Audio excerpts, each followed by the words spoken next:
오늘 말씀은 스가랴 5장 1절에서 11절까지 말씀입니다. 나눠드린 교환 함께 보시면서 오늘 본 말씀 한 절씩 살펴보겠습니다. 먼저 1절 말씀 함께 읽습니다. 시작.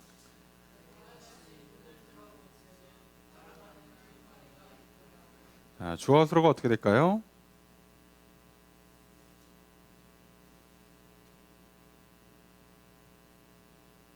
내가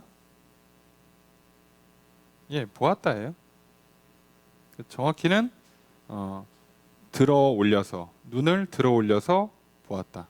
내가 눈을 들었고 보았다. 이렇게 지금 돼 있는데 그냥 큰 틀에서는 그냥 보았다만 하시면 됩니다. 여기 이제 한국 스타일의 원문이 아니다 보니까 애시당초 우리랑 좀 화법이 다르죠. 그래서 내가 다시 눈을 들어 올려서 바라봤다, 보았다, 봐라, 날아가는 두루마리. 자, 이렇게 하는 거거든요. 오, 날아가는 두루마리. 자, 이렇게 하는 거예요. 자, 봤더니 날아가는 두루마리가 보였어요. 자, 두루마리는 아시죠? 우리 그 어명이어 할 때 이렇게 펼치는 그 스타일. 예전에는 오늘날 우리가 알고 있는 방식의 책이 없으니까 다 양피지 같은 걸 이어 붙여서 말아야 됩니다. 보관상. 자, 그게 이제 날아가는 것처럼 보인 거죠. 자, 2절의 첫 번째 문장 읽습니다. 시작.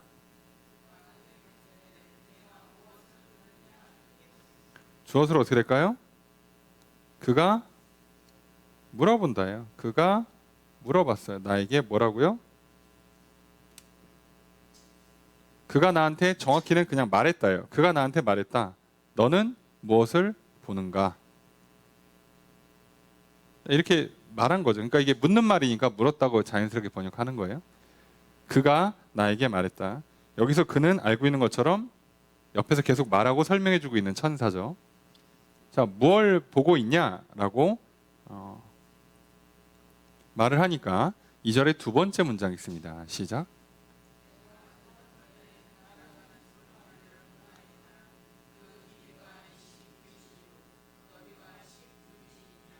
주어서로 어떻게 될까요? 내가 대답했다예요. 내가 말했다. 뭐라고 말했냐는 이렇게죠. 날아가는 두루마리를 봅니다.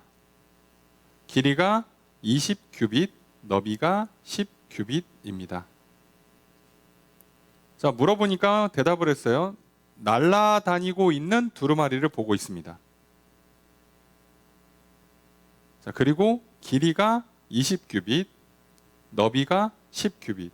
규빗은 이렇게 손끝에서 팔꿈치까지 오늘날 대략 45cm로 봅니다.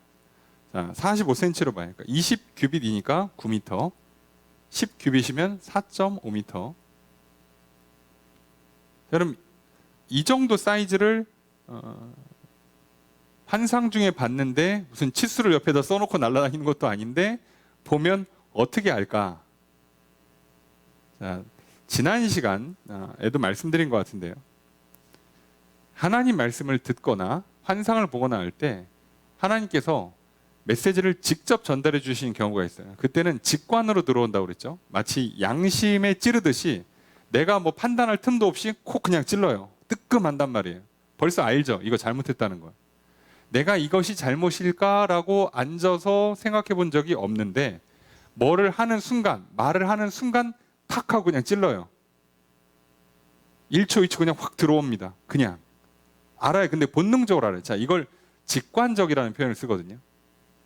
정보가 들어올 때는요, 감각적이라고 하면 눈으로 보고, 귀로 듣고, 냄새 맡고, 촉감으로 맡기고, 또는 머리에서 기억을 하거나 추론을 해갖고 만드는 것을 감각적이라고 표현해요.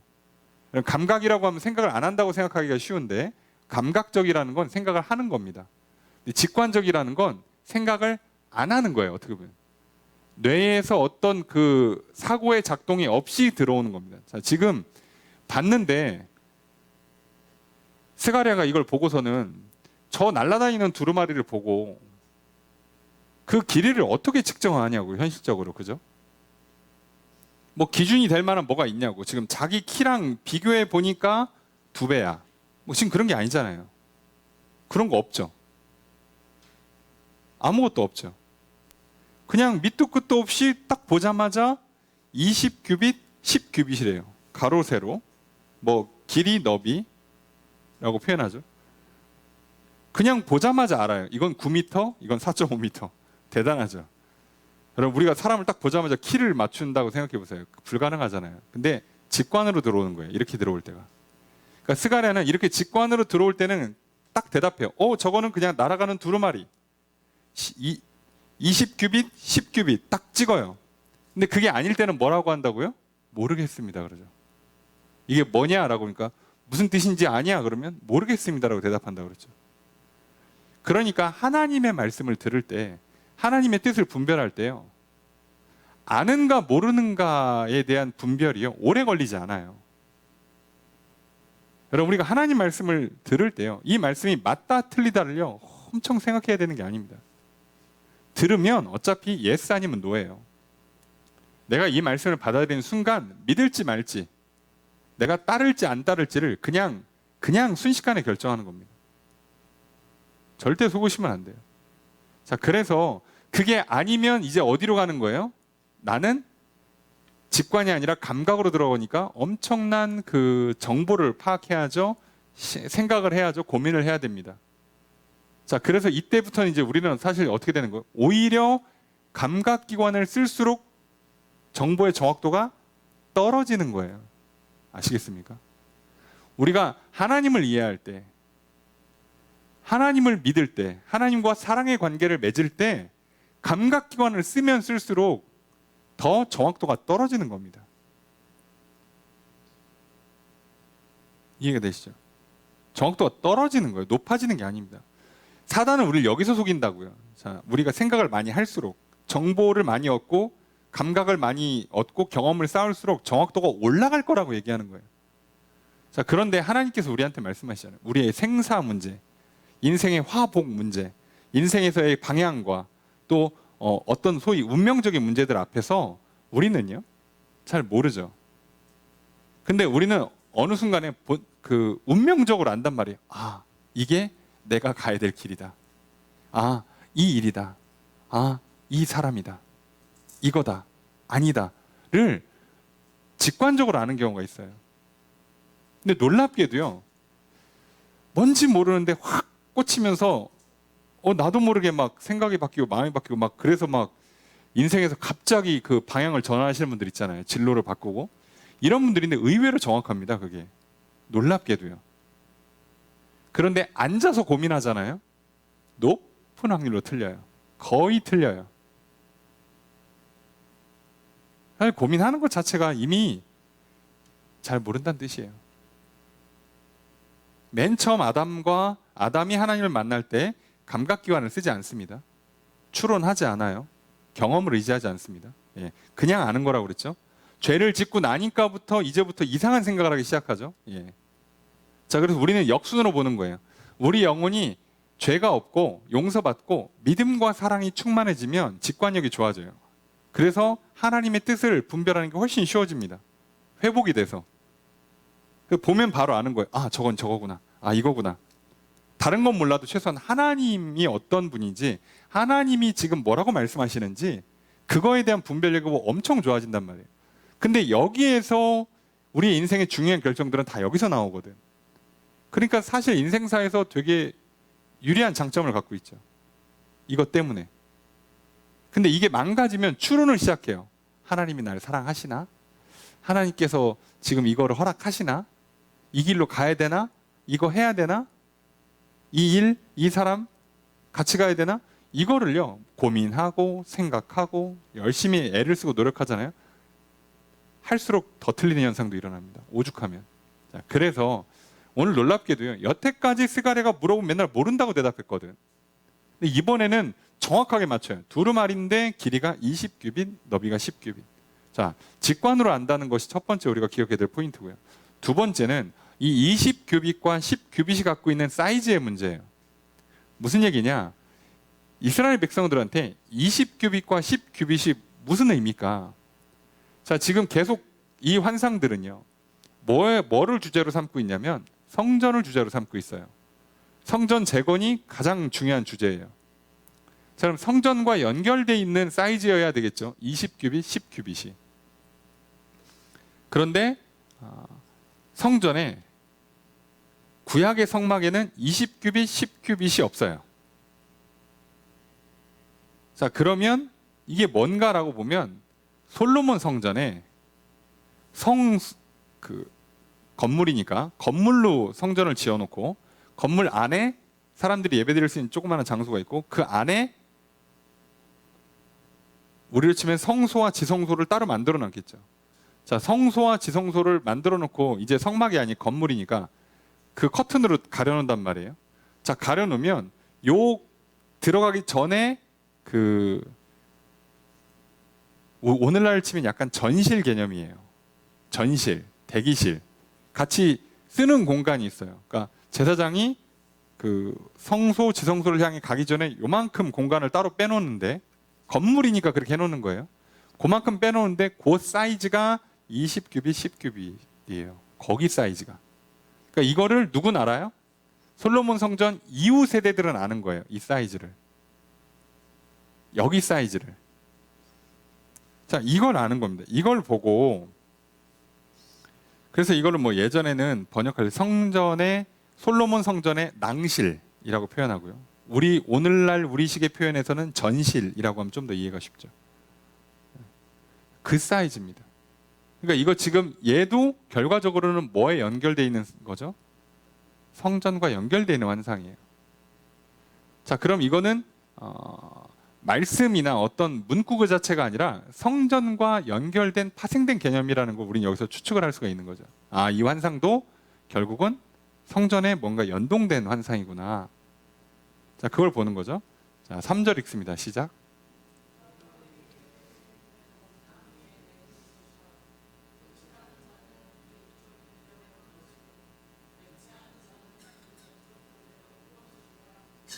주어서로가 어떻게 될까요? 그가 말했다예요. 그가 말했다. 자, 쭉 말했죠. 자, 말한 내용을 볼까요? 자, 이것은 뭐다? 이것은 저주이다. 자, 이 날아가는 두루마리가 뭐래요? 이것은 온 땅에 나가는 이란 뜻이에요. 온 땅에 나가는, 온 땅에 내리는 저주다. 근데 이걸 뭐 뜬금없이 온 땅에 보낼 건 없고 당연히 성전이랑 연결돼 있으니까 이스라엘 백성들한테 해당한다는 얘기예요. 성소, 지성소 앞에 가기 전실이라고 그랬잖아요. 성소, 지성소는 뭘 상징하는 거죠? 하나님을 만나는 것, 하나님의 임재를 상징해요. 하나님 만나기 전 단계에서 하나님 만나기 바로 앞에 하나님 만나려면 뭐 해야 된다는 거죠? 자, 그 예우를 지금 환상 중에 보여주고 있는 거죠. 근데 그 내용이 뭐라고요? 두루마리가 날아가는데 이 두루마리가 두 쪽에서 이렇게 말았을 거 아니에요. 이 두 쪽에 뭐라고 써 있냐면 양 끝단에 뭐라고 써 있냐? 한쪽에는 도둑질하는 자는 끊어질 것이다. 또 한쪽에는 맹세하는 자는 끊어질 것이다. 이렇게 써 있다는 거예요. 그리고 이게 뭐라고요? 온 땅이라고 표현했지만 이스라엘 백성들한테 해당하는 거죠. 이스라엘 백성들에게 퍼지는 나가는 저주예요. 그러니까 지금 이 저주의 대상이 누구라고요? 사실상 이스라엘 백성들. 그러니까 하나님 앞에 서기 전에 뭐가 있다고요? 니들 도둑질하거나 맹세하면 끊어진다는 거예요. 끊어진다. 그 저주가 있다는 거예요. 그러면 내가 그 저주를 안 받으려면, 그럼 끊어지면 하나님 앞에 못 가잖아요. 그러니까 내가 하나님 앞에 가기 전에 이 저주를 통과해야 되니까 뭐 하면 안 돼요? 도둑질하면 안 돼요. 맹세하면 안 돼요. 그럼 왜 많고 많은 계명 중에 8번째 계명하고 3번째 계명만 썼냐? 그럴 리가 없죠. 자, 이건 대표적인 문구만 쓰는 거예요. 결국은 10계명이죠. 그리고 큰 틀에서는 계명 전체를 얘기하는 거죠. 계명을 어기는, 다시 말하면 죄를 짓는 사람들은 하나님께 저주를 받는다예요. 니들이 성전에 나와도 하나님 앞에 가기 전에 하나님 만나려고 성전에 나왔어도 죄를 지면 저주받는다는 거예요. 이게 굉장히 중요한 메시지죠. 여기가 사실 이 환상의 가장 핵심 메시지잖아요. 니들 아무리 성전에 와도 죄짐은 저주야. 무슨 뭐 성전에 무슨 요염한 효능이 있어가지고 성전에 확 들어갔다가 한 10분 지나고 나오면 깨끗해지고 그런 게 아니란 얘기예요. 그러니까 성전에 백날 나와도 죄 짓고 들어오면 저주라는 거예요. 소용없다는 얘기입니다. 죄를 지면 뭐밖에 없어요? 희생제사밖에 없어요. 용서받는 길은 다른 거 없어요. 그 외에는요 무조건 저주란 얘기예요. 야, 니들 그냥 죄 짓고 들어와가지고 성소 지성소 앞으로 그냥 전실에 그냥 들어와? 저주야.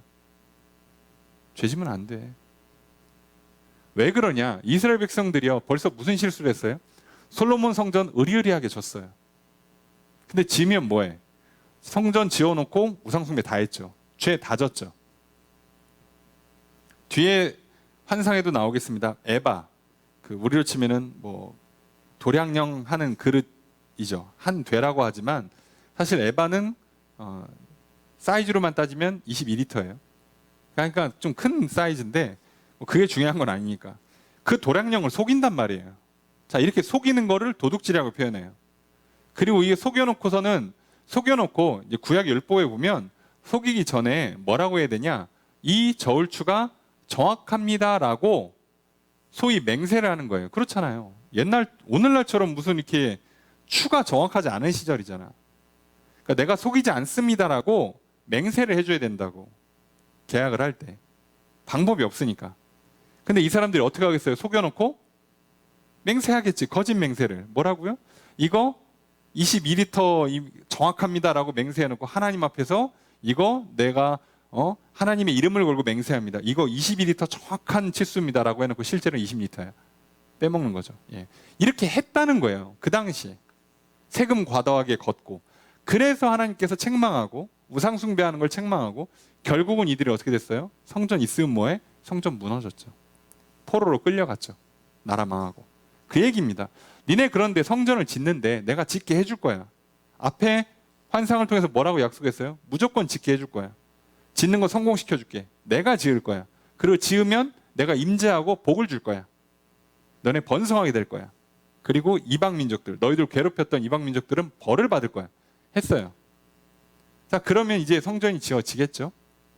성전이 짓고 나면 이스라엘 백성들이 또 무슨 일을 할 수 있어요? 성전 지어놨으니까 하나님이 우리와 함께 하신다. 하나님 우리 편. 죄 지어도 특별히 봐주겠지. 이럴 거란 말이죠. 이미 경험이 있잖아요. 근데 사람이 어떻게 한다고요? 실수를 반복하죠. 아는 건 소용없어요. 하면 끝이야. 백날 알면 뭐해. 이게 죄였고 과거에 이것 때문에 내가 고생했다는 거 알면 뭐합니까? 또 하면 소용없는 거지. 알면 뭐해요. 하면 소용없어요. 야, 이거 나쁜 짓인데 한 번만 해야지. 아, 이게 무슨 의미야. 예, 이미 실수한 거죠. 이미 죄를 진 거죠. 사람들이 많이 착각하는데요. 아는 거 죄송한데 아무 소용도 없습니다. 안 하면 소용없는 거예요. 그죠? 내가 공부를 죽으라고 열심히 하면 뭐예요? 시험을 안 보는데. 생각해보면 시험 보려고 공부한 거잖아. 죽으라고 공부하고 시험을 안 본 학생보다요. 차라리 시험장에 가서 찍고 온 애가 더 낫다니까, 성적이. 왜? 이 사람 그냥 빵점이에요. 안 받기 때문에.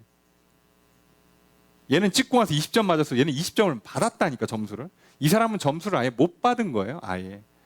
안 하면 소용없어요. 아는 거 하기 위해서 중요한 거지. 안 할 거면 그거 알고 있으면 뭐 하냐고. 내가 여러분 주식 공부를 막 1년간 했어. 그리고 주식에다 단돈 10,000원도 투자를 안 해. 왜 공부한 거예요? 어디다 쓰려고?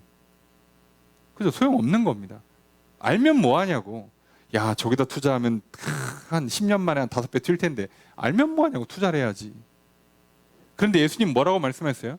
천국은 마치 밭에 감추인 보화 같다고. 그걸 발견한 사람은 어떻게 한다고요? 집을 팔아서라도 그 밭을 산다고요. 예. 믿는다는 건 아는 게 아니에요. 단순히 정보의 취득이 아니라요. 하는 겁니다. 내 영혼에 믿음이 들어와서 생각이 바뀌고 행동으로 옮겨지는 것까지 가는 걸 믿음이라고 부르지, 지식이 들어와서 생각을 바꾸는 걸 믿음이라고 부르지 않아요. 착각하지 마십시오. 성전에 발을 디디는 것, 성경 공부에서 성경 구절을 많이 외워두는 것이 과연 믿음이냐? 아니라니까요. 우리는 영혼의 상태를 믿음이라고 정의한다고 그랬죠. 그죠? 예. 내 건강 상태가 진짜 건강이지. 내가 이렇게 이거 먹으면 뭐가 좋아져요? 지금 내가 컨디션이 안 좋은데 뭐 비타민 C를 챙겨 먹으면 좋아지겠지? 소용없어요. 직접 비타민 C를 챙겨 드셔야 되고요. 그리고 진짜로 내 몸의 면역력이나 컨디션이 좋아야 돼요. 소용없습니다. 아는 거가 아니라 진짜로 행하는 것까지 가야죠. 자, 그걸 믿음이라고 불러요. 모르고 행동했는데 어떻게 얻어 걸리거나 때려 맞추거나 겉핥기식으로 했다. 그것도 믿음이 아니에요. 왜요? 본질이 영혼이 변한 다음에 몸을 쓰는 거기 때문에 두 개를 같이 보내야 됩니다. 여기서 사람들이 자꾸 한쪽으로 쏠리는 경향이 있어요. 알면 된다. 믿음은 장땡이다. 아니다. 결국은 뭐 잘 몰라도 믿는 거 몰라. 그냥 따라 하기만 하면 결국 처음 가는 거 아니냐. 아니라니까요. 두 개가 다 가는 거예요. 왜 자꾸 한쪽으로 쏠립니까? 그죠? 쏠리면 위험해요. 다 아는 겁니다. 영혼이 육신을 옷 입었어요. 영혼이 변하고 그리고 우리의 육신까지 변해야 돼요. 말과 행동까지 변해야 됩니다. 자, 그 얘기를 하는 거예요. 자, 그래서 하나님 앞에 서기 전에 이렇게 죄를 지면 다 저주라는 거예요. 그리고 이 저주의 핵심 도둑질과 맹세라고 돼 있지만 그 당시에 결국 사람들이 일상에서 제일 많이 하는 죄가 뭐겠어요? 아까 얘기한 것처럼 거래할 때 속이는 거. 가장 흔한 죄, 소위. 여기 지금 우상숭배까지 가지도 않아요. 일상에서 제일 많이 하는 죄. 제일 흔한 죄. 그죠? 우리도 맨날 뭐예요? 툭하면 거짓말하고 약속 깨고 속이고 시간이나 재정을 부정확하게 처리하고 되게 사소해 보이죠? 이거 갖고 큰 문제 안 생기는 것 같죠? 근데 하나님께서는 뭐라고요? 그거 하고 나한테 왔어? 그럼 저주야. 희생제사를 드려 대가를 지불해서 아니면 죄 짓지 마. 그거밖에 없어요. 그만큼 얘기하시는 겁니다. 성전 짓는 거는 하나님을 만나기 위한 거고 하나님 만나면서 우리는 뭐 하겠다는 거예요? 거룩한 삶으로 나아가겠다는 거지. 근데 이 사람들은 성전만 지어놓고 땡이라고 할 수 있을 가능성이 높으니까 이미 한번 그렇게 실수를 했으니까 그거 하지 말라고 경고하는 겁니다. 자, 4절 읽겠습니다. 시작.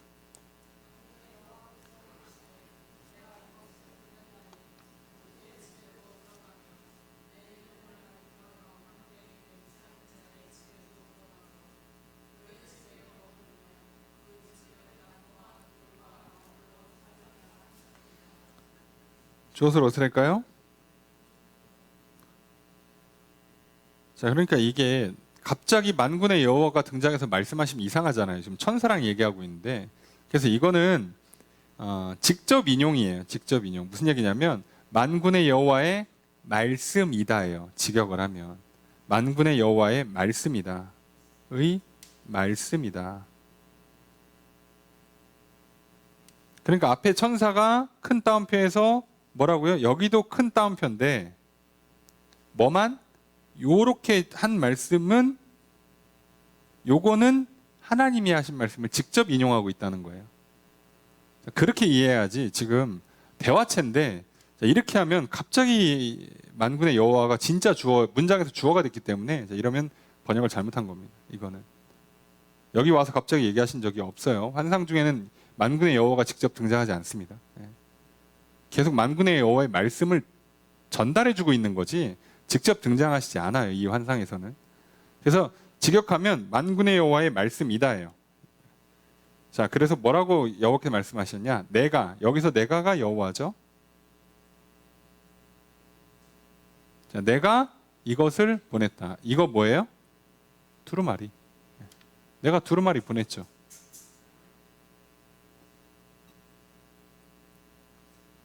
그래서 이 두루마리에 적힌 저주, 정확히는 두루마리 이꼴 저주니까 두루마리도 보냈고 두루마리에 담긴 대로 저주도 보냈죠. 어떻게 하겠다는 거예요? 도둑의 집에 들어가고 내 이름을 가리켜 망령되이 맹세. 망령이라고 돼 있지만 직역하면 거짓말이에요. 내 이름을 갖고 거짓말하는 사람. 네.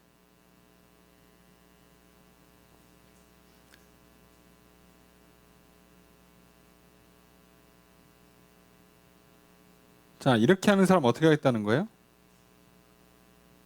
그렇게 하는 사람의 집에 들어간다, 머무른다, 불사른다. 그 사람 집에 들어가서 머물러서 불사르겠다는 거예요. 자, 분명히 성전 다 지으면 임재하시고 복 주겠다고 했지만 죄 짓는 건 그대로 심판이에요. 속으시면 안 돼요. 아, 이제 성전 지었으니까 좋게 좋게 넘어가 주시겠지.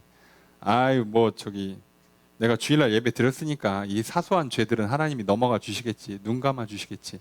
아니라고요. 성경 어디에도 그렇게 말한 적이 없습니다. 뭐 심한 이단들은 뭐라고까지 얘기해요? 예수 믿었으니까 이제 나는 죽을 때까지 무슨 짓을 해도 무조건 천국은 보장된다. 이렇게까지 얘기하죠. 예, 그러니까 이단이에요. 예. 말이 되는 소리를 해야지.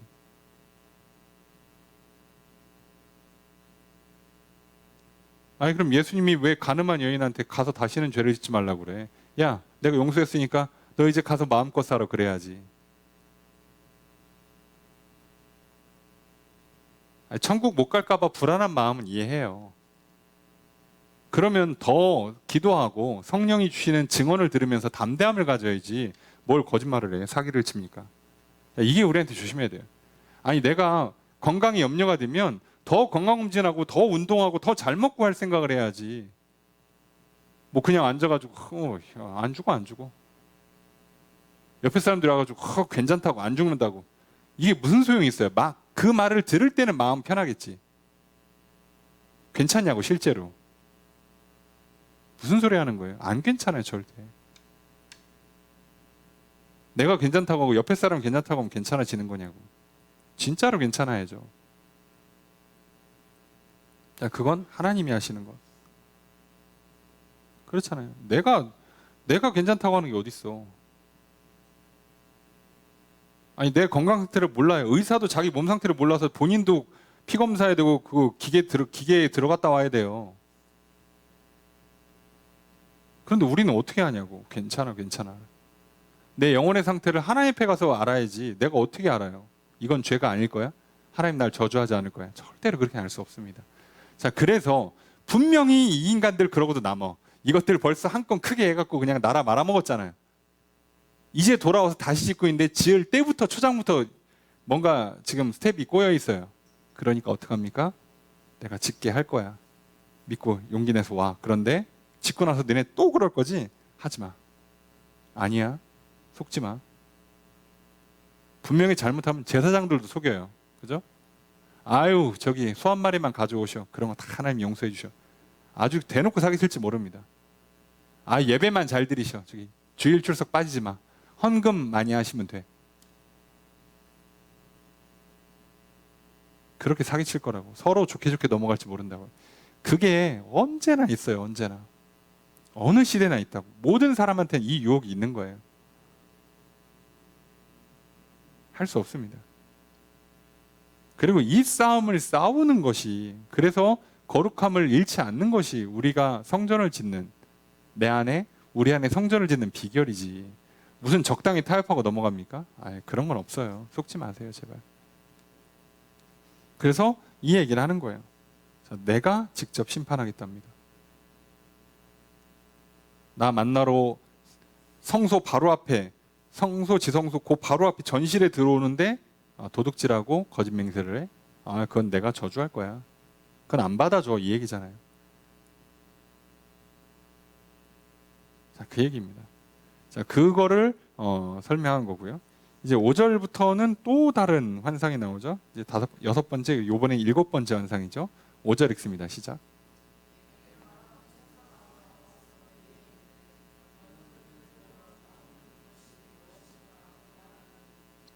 주어서로 어떻게 될까요? 그죠? 내게 말하던 천사가 말했다예요. 말했다. 뭐라고 말했어요? 너는 봐라. 봐라. 눈을 들어서 저기 뭐가 나올 건데 뭐 나오는지 한번 잘 봐라 이렇게 했어요. 너는 봐봐 이렇게 말을 합니다. 그래서 그거 봤겠죠. 스가랴가. 6절의 첫 번째 문장 읽습니다. 시작. 주어수로 어떻게 될까요? 내가 말했다죠? 묻는다고 표현했죠. 말했다요. 뭐라고요? 이것이 무엇입니까? 자, 아까랑 다르죠? 아까는 보자마자 알았죠? 이건 날아가는 두루마리. 크기까지 정확히 맞췄죠? 20규빗, 10규빗. 근데 이번엔 뭐라고요? 이게 뭡니까? 라고 물어봐요. 정확히 모르겠다는 얘기죠. 예, 중간은 없어요. 이해되십니까? 하나의 말씀을 들으면 믿거나 안 믿거나 하지 믿는 것도 아니고 안 믿는 것도 아니고 한 번에 이런 건 없어요. 알면 아는 거고 모르면 모르는 거지 알 듯 말 듯 그런 거 없어요. 오늘 하나님께서 내게 주신 말씀, 오늘 나와 하나님 사이의 관계, 오늘 나의 상태 알면 알고 모르면 모르는 거지 알 듯 말 듯은 없어요. 속지 마세요. 잘 모르겠어요라고 하면 대부분 나쁜 겁니다. 아시겠죠? 왜요? 하나님께서 열매를 명확히 주잖아요. 믿음, 사랑, 희락, 화평, 온유, 절제, 충성, 오래 참음 이런 열매를 줬기 때문에 모를 수가 없어요. 모를 수가 없다고. 그걸 받았는데도 내가 사과 열매를 받았는데도 이 나무는 무슨 나무냐 했는데 모르겠는데 그럼 이거는 정말 바보죠. 죄송합니다. 표현이. 바보예요. 그 정도면. 사과 열매를 딱 따놓고서는 무슨 나무인지 모르겠습니다. 이건 바보지. 내가 배움이 지식이 부족하면 이해되지만 내가 나무를 얼추 구분할 수 있는 나이가 됐어. 지식이 있고 경험 있는 사람이 사과 열매를 보고 사과 나무인지를 모르겠다 그런 게 말이 됩니까? 이 나무가 무슨 나무일까? 보니까 사과 열매가 열렸어요. 사과 나무지. 내 안에 이상하게 사랑이 있고 희락이 있어요. 화평이 있어요. 잘 참아져. 없던 게 생겼어. 그럼 뭐가 지금 들어와서 이거 하고 있는 거야? 성령님 오셔서 내 안에 하나님의 나라를 만들어가고 계시는 거예요. 그러면 내가 뭐라고 얘기해야 돼요? 하나님 나와 함께 하시는구나. 나를 지금 도와주고 계시는구나. 내가 그 도움을 받아서 누리고 있구나. 아는 거지. 뭘 몰라. 근데 하나도 안 참아져. 막 짜증만 나고 막 화만 나고 막 틈만 나면 어디다 화풀이 하고 싶고 그냥 승질을 부리고 싶고 성경 말씀 뭐 생각도 안 나. 그냥 내 생각을 가득 차가지고 지금 막 온갖 걱정과 근심과 고민과 계획이 막 난무하고 있어요. 습관대로만 살아. 예, 승질대로 살아. 예. 내가 기분 좋으면 소리 지르고 기분 나쁘면 막 뭐 울고 막 처져가지고 그냥 몰라 그냥 뭐 방구석에 처박혀 있고. 자, 그러면 이게 무슨 성령 충만입니까? 지금 내가 하나님과 좋은 관계를 맺고 있지 않다는 게 증명된 거죠. 뭘 몰라 모르기는. 상태가 나쁜 거예요. 중간이 어디 있어? 좋은 것 같기도 하고 안 좋은 것 같기도 하고. 예. 컨디션이 왔다 갔다 할 수 있기 때문에 실시간으로 보시라고.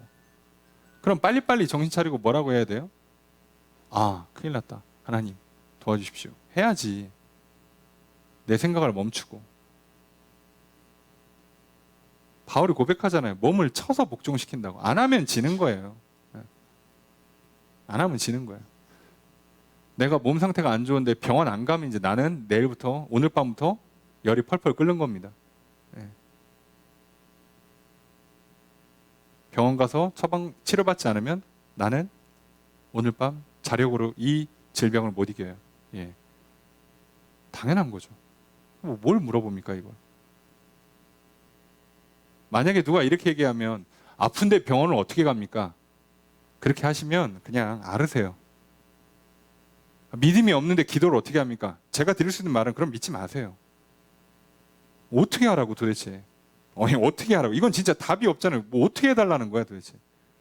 병원도 멀쩡히 있고, 예? 아니 앰뷸런스를 부를 수 있고 택시를 부를 수 있고 버스 타도 되고 걸어가도 되는데 아파서 병원을 못 가겠다 그러면 어떻게 해요? 그냥 앓다가 돌아가셔야지.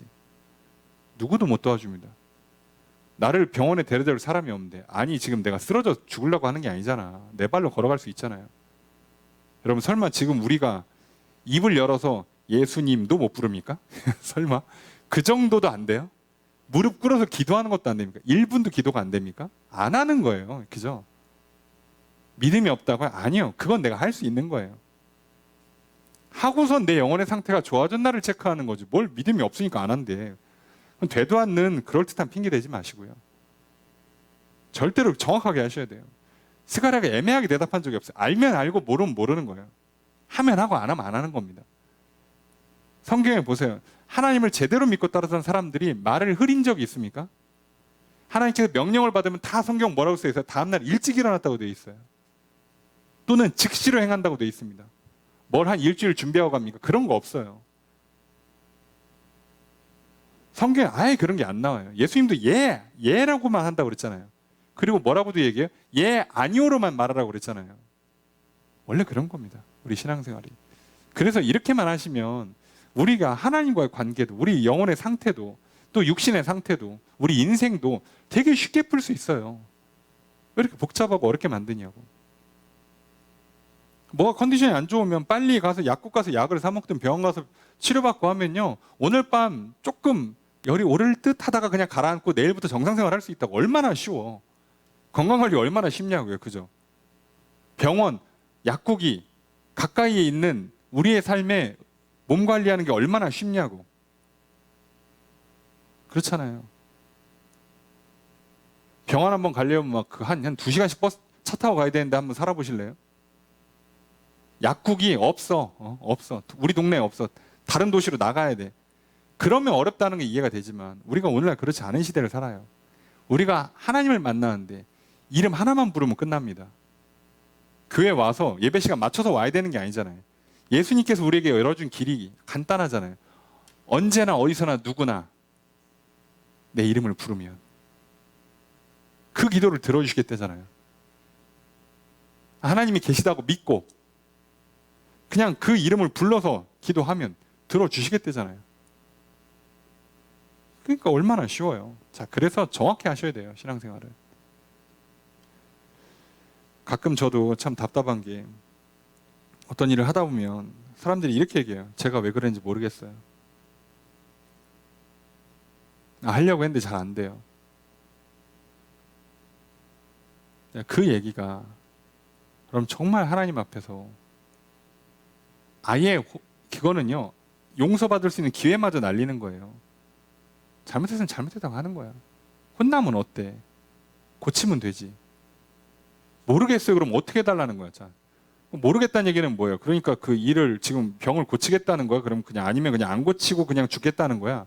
모르겠다가 뭐예요 도대체? 이게 말이 안 되는 얘기를 하는 거예요. 너가 알아서 눈치껏 해달라고? 나는 고쳐달라고 한 적 없는데 왜 이렇게 약을 쓴 걸 줬어? 이렇게 투정되려고 그러는 거예요? 아니 고쳐줬더니 아니 인생 이렇게 힘들게 살 거면 못하러 고쳐줘서 차라리 그때 죽이지 이러려고? 왜 나에게 자유를 줬는데 오늘 내게 생명을 주고 인격을 부여해 주셨는데 왜 그걸 그냥 책임을 넘기냐고요. 그리고 하고 싶은 건 자기 마음대로 다 하고. 자, 이건 말이 안 되죠. 그렇게 이중적으로 모순되게 살면 안 돼요. 우리는 정확히 하셔야 됩니다. 알면 알고 모르면 모르는 겁니다. 구할 거 있으면 구하고 받은 거 있으면 정확히 받았다고 표현하고 감사를 드리고요.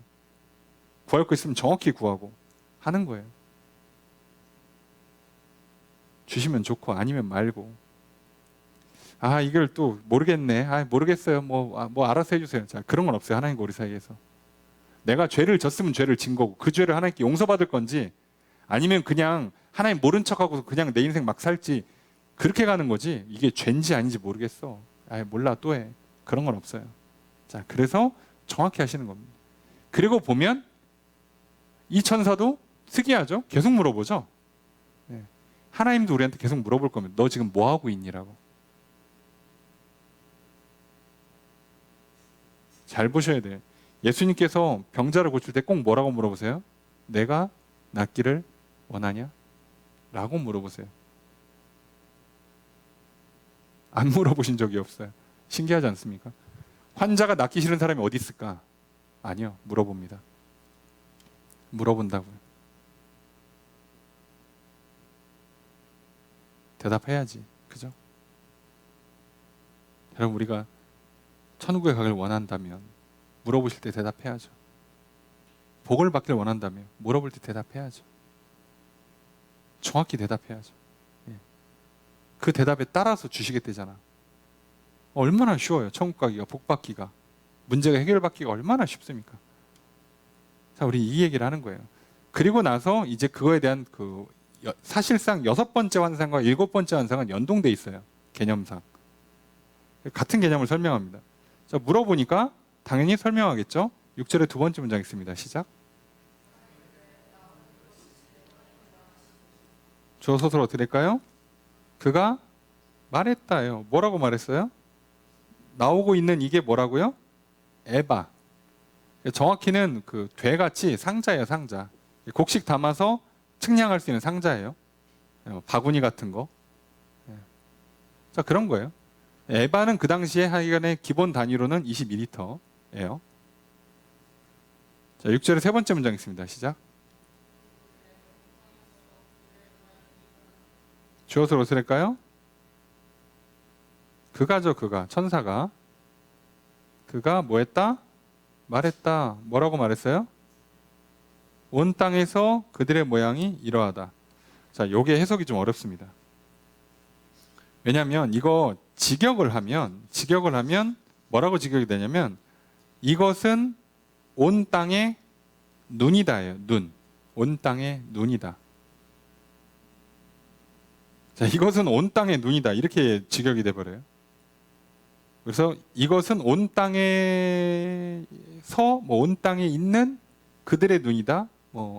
이렇게밖에 번역이 안 되는데, 자, 그래서 이제 이거를 조금 부드럽게 번역을 해야 돼요. 그래서 눈이라고 하는 게 아니라 눈이라는 단어가 갖고 있는 거 본다, 보이는 모습 또는 눈이 표현하고 있는 내면이나 태도나 생각, 이게 그래서 그들의 온 세상을 살고 있는 그들의 생각이다 또는 태도다, 모습이다, 이렇게 해도 되는데요. 제일 부드러운 번역은 이것은 그들이 보는 것이다 정도로 해석하는 게 제일 부드러워요. 그들이 보고 있는 것을 말하는 거예요. 모양이라고 하기에는 조금 눈이 진짜 직역하면 그냥 눈이라서 그들의 눈이란 얘기예요. 그들의 눈. 자, 그들이 뭔가를 보고 있는 것을 상징한다는 얘기죠. 자, 그런데 지금 이거 무슨 얘기를 한다고요?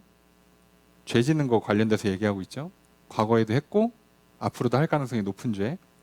그래서 뭐라고 설명하냐? 7절 읽습니다. 시작.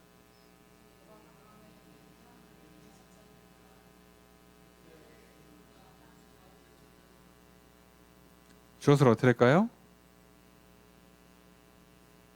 한 여인이 앉아 있다. 한 여인이 앉아 있다. 이게 지금 순서를 거꾸로 해놨어요. 지역하면 이렇습니다. 보라, 둥근 납, 그것이 들어 올려진다. 에바 한가운데 한 여인이 있다. 이렇게 돼요. 무슨 얘기냐면 봤더니 에바를 봤는데 에바 뚜껑이 있을 거 아닙니까? 뚜껑이 들려져요. 납부로 된 것 같은 뚜껑인데 그걸 들려져서 안을 보니까 여자가 하나 들어가 있어요. 22리터짜리 그 에바에 여자가 들어가는 건 물리적으로 불가능합니다. 그죠? 예, 그러니까 환상이니까 이해하세요? 예, 환상입니다. 그죠? 예, 환상을 너무 어렵게 생각하지 마시고 여자가 작게 보이든 에바가 저기 생각보다 좀 크든 그러려니 하시면 돼요. 그러려니 하시면 됩니다. 자, 요 내용이에요. 자, 그 다음에 8절의 첫 번째 문장 있습니다. 시작. 주어서로 어떻게 될까요? 그가 말했다. 뭐라고요? 이는 악이다. 자, 이것은 악이다. 사악, 죄란 뜻이에요. 자, 이해되십니까? 이것은 악, 죄. 자, 에바 안에 한 여인이 들어있는 환상을 보고 있는데 지금 이걸 뭐라고 정의내렸어요? 이거는 악이라고 정의가 끝났어요. 자, 8절의 두 번째 문장 있습니다. 시작.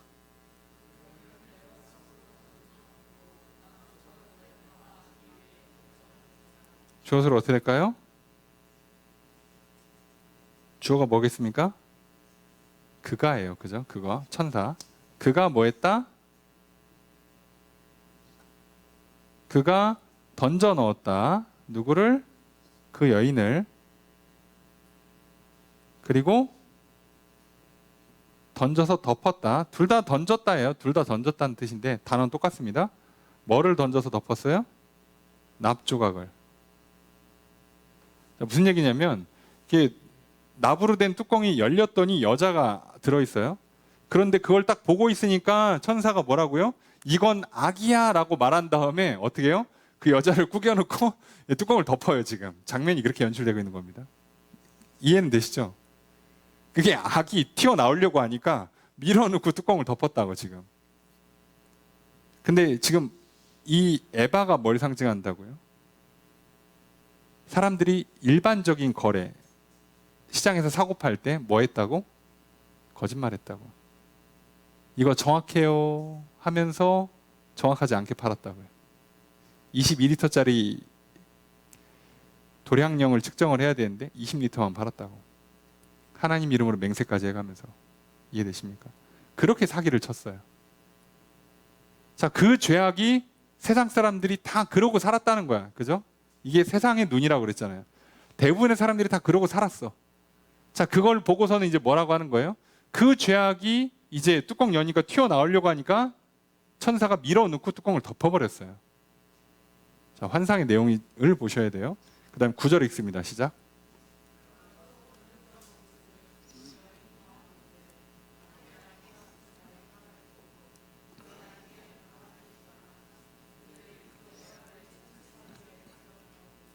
주어서 어떻게 될까요? 내가 보았다예요. 눈을 들어서 또 보았다. 봤더니 뭐가 보입니까? 항상 이러면 감탄사가 나와요. 봐라, 보라, 자, 이렇게 하는 감탄사가 있는데 우리는 꼭 생략하죠. 그러니까 이게 여기서부터는 보라 하면서 쭉 그냥 자기가 보고 있는 장면을 쭉 설명하는 거예요. 그래서 뭐라고 설명하냐? 두 여인이 나온다. 학의 날개 같은 날개가, 자, 이게 지역하면 이렇게 해야 돼요. 두 여인이 나온다. 그들의 날개에 바람. 학 날개 같은 날개. 그들이 그 에바를 하늘과 땅 사이로 들어 올렸다. 이렇게 되는 거예요. 그래서 보고 있는 장면을 그냥 단편으로 서술하는 겁니다. 그러니까 두 여인이 나왔는데 이 두 여인은 날개가 있어요. 날개에 막 이렇게 바람이 펄럭이면서 날고 있어. 자, 근데 그 날개가 엄청 커. 학 날개 같은 날개, 큰 날개가 있어요. 그 여자 둘이 와서 이 에바를 들고 공중에 띄웠어요. 지금 땅과 하늘 사이로 들어 올렸습니다. 자, 그렇게 한 걸 본 거예요. 자, 그래서 10절 읽습니다. 시작.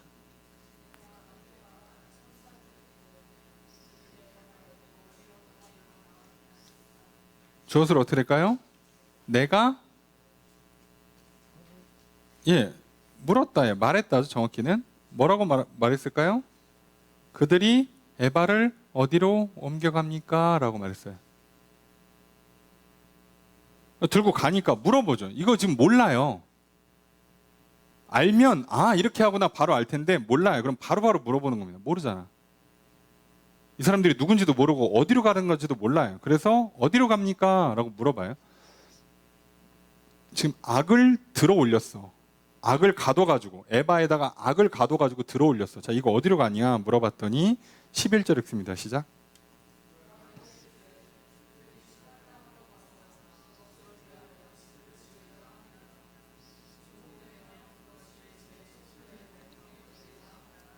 주어를 어떻게 할까요? 천사가 말했어요. 자, 한 말이 쭉 이렇게 나오죠. 뭐라고 얘기합니까? 그들 두 여인이죠. 지금 두 여인이지만 사실은 여기는 천사로 보는 게 맞아요. 존이라고 있으니까. 두 여인이 뭐 한대요? 신할 땅으로 간대요. 자, 신할 땅이라고 하면 우리가 어색하지만 신할 땅 쉽게 생각하면 바벨론입니다. 바벨론으로 날려요. 이거를 그리고 거기다 가서 뭐 한대요? 집을 짓는데요. 지금 이 환상에서 집이라고 하면 다 뭐예요? 성전이죠, 사실. 그러니까 이 악을 어디다 갖는데? 바벨론에 있는 집, 바벨론에 있는 성전. 우상 숭배하는 데다가 갖다 놓은대요. 갖다 놔서 뭐 한대요? 그거 지어지면 그것이 제 처소에 그 기초에다가 딱 올라간대요. 그 에바를 그 바벨론에 있는 우상 신전에다가 그 기초공사 끝난 데에도 탁 올려놓으면 된다는 거죠. 그렇게 하려고 지금 날렸어요. 자, 그러면 이제 의미를 부여해 봅시다. 상징이니까. 에바, 지금 이 사람들이 뭐 하고 있다고요? 일반적인 거래하는 데 있어서 도둑질해요. 어떻게? 속여서. 근데 속이면서 하나님 이름으로 거짓 맹세를 하고 있어요. 여호와의 이름을 망령되 일컫고 있습니다. 전부 다 범죄죠. 이렇게 도둑질하면 당연히 탐심 부리고 있는 거죠. 예, 탐심 부리죠. 이렇게 도둑질하죠. 자, 그럼 도둑질하니까 당연히 추가적으로 거짓 증언하게 돼 있죠. 잘못하면 살인 나죠. 돈 벌어서 뭐 하겠어요? 사실 다 간음하죠. 네. 사람 사는 게 그렇습니다. 다 뻔해요. 예. 하는 거 뻔하다고. 그러니까 어차피 다 죄를 질 거예요. 자, 이 죄가 스물스물 올라올 때 그걸 꾸겨 넣고 덮은 다음에 날려요. 어디로? 바벨론으로 날려요. 거기서 있을 거라는 그 죄악이. 자, 이건 두 가지예요. 하나님께서 성전을 짓는 이스라엘 백성들한테 뭘 얘기하는 겁니까? 너희들의 죄악을 내가 멀리 보낸다. 죄악을 너희들에게서 거둔다는 얘기예요. 다시 말하면 이스라엘 백성들이 죄를 짓지 않도록 도와주겠다는 얘기죠. 그죠? 죄를 짓지 않도록 도와주겠다. 또 하나는 죄를 지으면 어디로 간다고요? 바벨론. 옛날에 한번 갔다 왔죠. 70년간 포로로 갔다 왔죠. 죄를 짓고 너희들이 또 그렇게 무너지면 그쪽으로 가서 거기서 끝날 거야. 자, 이렇게 무섭게 상징적으로 보여주는 겁니다. 그 얘기를 하는 거예요, 지금. 그러니까 나는 뭐 하겠다는 거, 하나님께서는 성전이 있는 이스라엘에서는 죄를 지우고 죄가 다시 올라오지 못하게 막아주겠다는 거예요. 그렇게까지 할 건데 너희들이 죄를 지으면 나는 그 죄를 멀리 보낼 거예요. 사람들 속여가면서 도둑질하고 돈 많이 벌고 뭐 거짓 증거하고 막 사기치고 살인하고 간음하고 하는 그런 죄를 짓는 걸 나는 너희들에게서 떠나서 멀리 보낼 거야. 너희들 죄 짓지 않고 살게 해줄게. 그리고 너희들 내가 복을 주고 번성하게 만들어 줄 거야. 그리고 죄 짓는 바벨론은 나중에 뭐라고 돼 있어요? 바벨론은 결국 멸망을 받게 돼 있죠. 실제로 바벨론이라는 도시가 멸망하기도 하지만 바벨론은 상징적인 도시이기도 하죠. 멸망할 거라고 얘기하는 거예요. 자, 그렇게 얘기하는데 만약에 너희들이 죄를 지으면 너희들도 다시 또 그렇게 바벨론의 포로로 끌려가서 같이 멸망당할 거야 라는 얘기를 하는 겁니다. 자, 성전을 짓되 뭐 하라고요? 뭐 하지 말라고요? 죄 짓지 말라고요. 성전을 지었으니까 죄를 지어도 되는 게 아니라고요. 주일날 와서 기도하고 회개 기도하고 예배 드리고 했으니까 주중에 막 살아도 되는 게 아니라고요. 오늘날도 똑같이 실수하는 사람들이 너무 많죠. 오늘날 내 안에 성전을 짓고 우리 안에 성전을 지어요. 기본적으로 하나님 임재하시는 곳에는 죄가 임할 수가 없는 겁니다. 교만한 나의 생각들, 악한 습관들, 고집들, 내 감정에 충만해서 내 감정 그대로 표출하며 살아가는 것들, 육신의 욕망, 이생의 자랑, 안목의 정욕, 그걸 추구하며 사는 것, 하나님 그건 거두시겠답니다. 허락하지 않겠답니다. 속으시면 안 돼요. 그저 성경 공부 좀 하고 기도 좀 하고 예배 잘 드리면 성전이 저절로 세워지는 게 아니에요. 분명히 하나님께서 그것들을 다 우겨 싸서 저 멀리 치울 때 나는 뭐 해야 돼요? 나는 거기서 절대로 내가 따라간다거나 굳이 덮어놓은 그 뚜껑을 열어가지고 그 죄악을 유혹을 받아서 유혹에 넘어가서 죄를 짓는 걸 하지 말아야 된다고요. 뚜껑을 왜 열어? 그죠? 그거 자체가 악인데.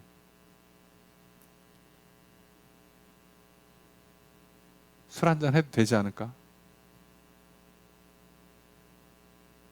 이 정도는 괜찮지 않을까? 성경의 말씀처럼 악은 모양이라도 따라하지 말라고. 한 번만이라는 건 세상에 있지 않아요. 안 하는 거예요, 그냥. 요즘 어려우니까 힘드니까 조금만 속이자. 아니요, 그런 건 없어요. 한 번만은 세상에 없습니다. 자, 그 얘기를 하는 겁니다. 그러니까 분명히 8개 환상 중에 우리가 지금 7개까지 봤잖아요. 5개까지의 환상은, 5번째까지 환상은 성전을 짓는 거에 관한, 성전을 짓게 도와줄 거다, 완성시켜 줄 거다, 그리고 내가 너희와 함께하고 복을 줄 거다라는 좋은 이야기였지만 6번째, 7번째, 그리고 다음 주에 보는 8번째까지는 전부 다 뭐라고요? 성전 짓고 나서 그걸로 끝이 아니야. 이제 실제로 내가 너희들을 용서해주고 죄를 거둬가고 복을 내릴 거니까 너희들도 다시 죄에 발을 들이지 마라. 그 얘기를 하는 거예요. 오늘 우리가 이걸 잊지 않았으면 좋겠어요. 예. 속으시면 안 됩니다. 절대로. 어떤 일이 있어도. 예. 그것만 좀 기억하시면 되고요. 그래서 이 성전 건축에 관한 제일 중요한 개념, 결국은 오늘날은 심지어 우리는 구약의 성전을 짓는 것도 아니잖아요. 우리는 내 안에 성전을 짓고 우리 안에 성전을 짓습니다. 거룩한 공동체를 만드는 거예요. 거룩한 공동체에 죄악이 틈타지 않게 그냥 막는 거예요.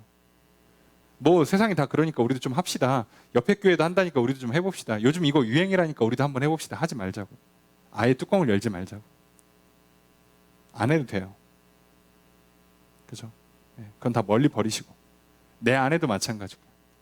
그렇게 할 때 하나님께서 함께 하시면서 복을 주시고 번성케 하신다고. 그리고 나의 대적들을 물리쳐 주신다고.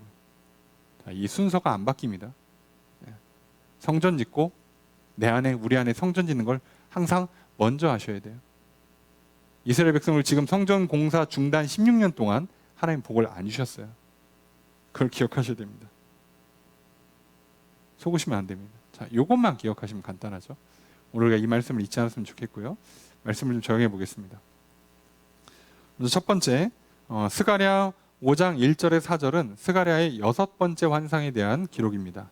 날아가는 두루마리를 환상으로 봅니다.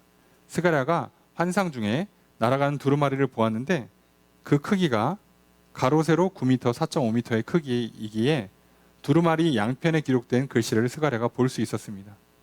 이처럼 하나님의 말씀은 모든 사람이 볼 수 있게 기록되어 있습니다. 그렇게 하나님의 말씀을 모든 사람에게 선포해야 합니다. 성경을 번역하고 성경을 출판하고 설교하고 가르치고 전도하는 일은 성도의 사명입니다. 말씀을 주야로 묵상하는 삶을 살아갑시다. 앞서 5가지 환상을 통해 성전이 재건되고 이스라엘 백성들이 복을 받고 이방이 심판받을 것이라는 메시지를 전달했습니다. 그런데 이번 환상에서는 범죄하는 자들에게 저주를 내리실 것을 말씀하십니다. 성전 건축은 범죄자의 죄악을 용서하는 수단이 아닙니다. 성전이 지어졌다고 죄를 범해도 저절로 용서받게 되리라 생각해서도 안 됩니다. 이스라엘 백성들은 성전을 짓고도 우상을 숭배하고 죄악을 범하며 살다가 하나님의 진노와 심판으로 나라가 망하고 포로로 끌려갔었던 지난 날을 잊지 말아야 합니다. 그래서 성전 재건 후에 거룩한 삶을 살아가라는 메시지를 전달하고 있습니다. 내 안에, 그리고 우리 안에 성전을 짓는 오늘의 성도들도 마찬가지입니다. 죄악을 용서받고 새롭게 변화되었으니 거룩한 삶을 살아갑시다. 날마다 거룩한 삶으로 성전을 지어가는 저 여러분 되시기를 주님 축복합니다. 두 번째로 스가랴 5장 5절에서 11절은 스가랴의 7번째 환상에 대한 기록입니다. 에바에 앉은 여인을 환상으로 봅니다. 천사는 스가랴에게 이 여인이 악이라고 말합니다. 천사는 그 여인을 에바 속에 던져놓고 에바를 납조각으로 덮습니다. 죄악은 언제든지 틈을 비집고 나와 성도들을 유혹합니다. 그러나 하나님께서 가둬놓으시고 덮어놓으십니다. 하나님께서 예수 그리스도를 통하여 죄악을 이기시고 우리의 죄악을 멀리 던져놓으셨습니다. 죄악이 다시 비집고 나오지 못하도록 덮어야 합니다. 죄의 유혹과 싸워 이기게 하시는 성령을 의지합시다.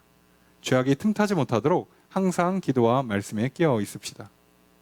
환상 중에 날개를 단 두 여인이 나와서 에바를 들고 신할 땅으로 옮겨 놓습니다. 죄악이 만연한 신할 땅, 즉 바벨론으로 옮겨 놓습니다. 하나님은 죄악을 심판하십니다. 죄악에 빠지면 바벨론의 포로로 끌려가듯 이스라엘을 흩으시고 심판하실 것입니다. 환상 중에 에바 안에 앉은 여인을 악으로 규정하였습니다. 이는 상고레 시에 통용되는 에바를 속여 부당한 이득을 취하는 죄악을 지적합니다. 이는 앞선 6번째 환상과 맞물려 하나님의 이름으로 거짓을 맹세하며 도둑질하는 것을 포함하여 모든 죄악을 지적하는 것입니다. 죄악을 멀리하고 말씀을 따라 거룩한 행실로 살아갑시다. 오늘 우리가 6번째, 7번째 환상을 살펴보았습니다. 이 환상처럼 성전을 지어감에 있어서 절대로 죄를 용납하셔서 안 됩니다. 하나님은 죄는 심판하시는 분이십니다. 우리가 그 죄를 짓지 않도록 용서해 주셨고 도와주십니다. 멀리 떨어뜨려 놓으십니다.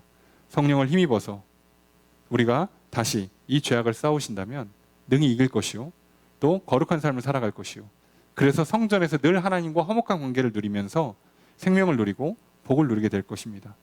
우리가 성전을 지음으로 말미암아 하나님의 임재가 있고 우리가 하나님의 도우심으로 죄를 싸워 이김으로 하나님께 많은 칭찬과 상과 복을 받아 누리는 삶, 바로 그런 성전된 삶 살아가실 주님 축복합니다. 그리고 우리 안에, 교회 안에 하나님의 나라가 이렇게 지어지도록 우리 함께 늘 깨어서 기도하고 말씀 앞에 서고, 그리고 거룩한 행실로 나아가 하나님 앞에서 하나님께서 또 우리 교회 안에 또 많은 칭찬과 상과 복을 내려주시는 길을 소망합니다. 그런 삶을 살아가시는 저 여러분들이 되시기를 주의 이름으로 축복합니다.